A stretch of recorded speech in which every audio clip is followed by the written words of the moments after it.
You ready? Okay. Good afternoon, members of the press. I'm here with my colleagues, Mr. Wanjir and Mr. Yang. We appear in the petition for habeas corpus together for the petitioners.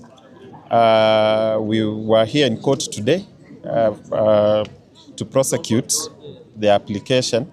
We had the in charge KWS and the DCIO Nakuru East Sub-County on the dock, as they had been invited by the court to give an explanation as to the whereabouts of Brian.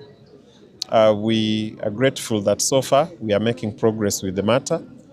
They had their explanations to make, although we have our reservations. Those reservations that we had were well brought out in our cross-examination, and the court did give directions as to how we are going to proceed with this matter. For a fact, we'll be back here next week on Thursday for a ruling and further directions on how we shall be proceeding with the issue of the production, alive or dead, of Brian Odhiambo. Insofar as this matter is concerned, at least that is the progress update. That is where we are. And we hope that at the end of time, or eventually, we'll see justice served for the sake of the family, for the sake of the community, and for the sake of all of us who love Brian Odhiambo. May I also take this opportunity to thank the Independent Medical Legal Unit, as ably represented by one of their own here, Mr. Yagon, and our friend, Mr. Khalid, who's been so instrumental, at least in the assembly of the battery of lawyers, who would be assisting in the quest for justice for the sake of Brian Odhiambo. I think that would be all for now from me, unless there is a question from anyone, and my colleagues may have a chance to also say a word, then we end it here.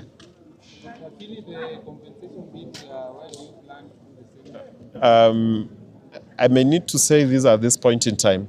Our concern now is the life and safety of Brian Odhiambo. The nature of the petition that we have is one that requires that we strictly work on the issue of habeas corpus.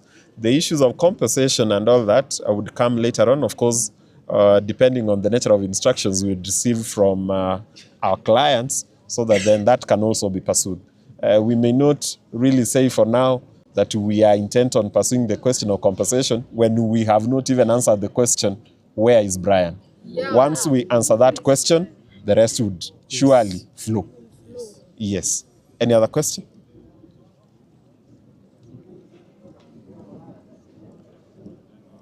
I think that would be all from you, ladies and gentlemen. I wish you well. We'll see you next week on Thursday at 11:30 a.m. Thank you so much. Thank you so much. Today is a great day. We have seen the judiciary is trying to give its own direction. The DCI has recommended a charge, and it is getting juicier. The DCI have actually recommended that it is abduction to commit murder. Na mimi nasema hivi, sisi kama wakazi wa Nakuru, hatutaki kusikia mambo ya tutulie. Sisi tuna recommend maandamano iendelee, kesi ikiendelea.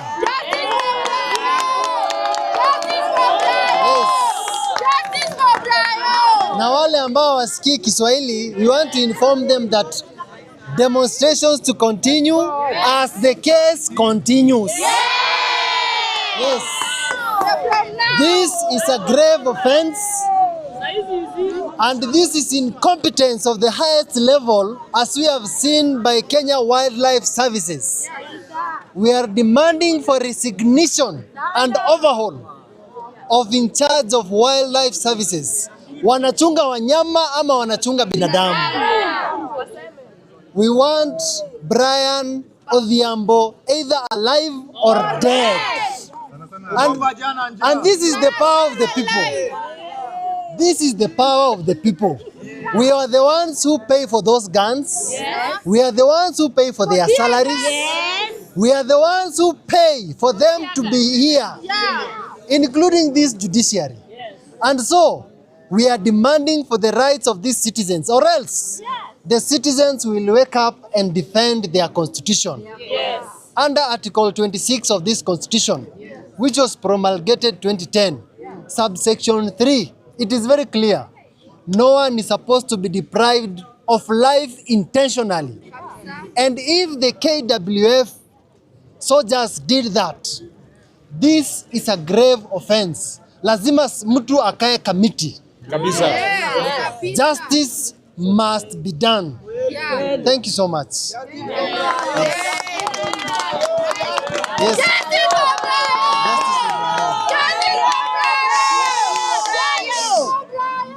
I'm Engineer Kimori Evans.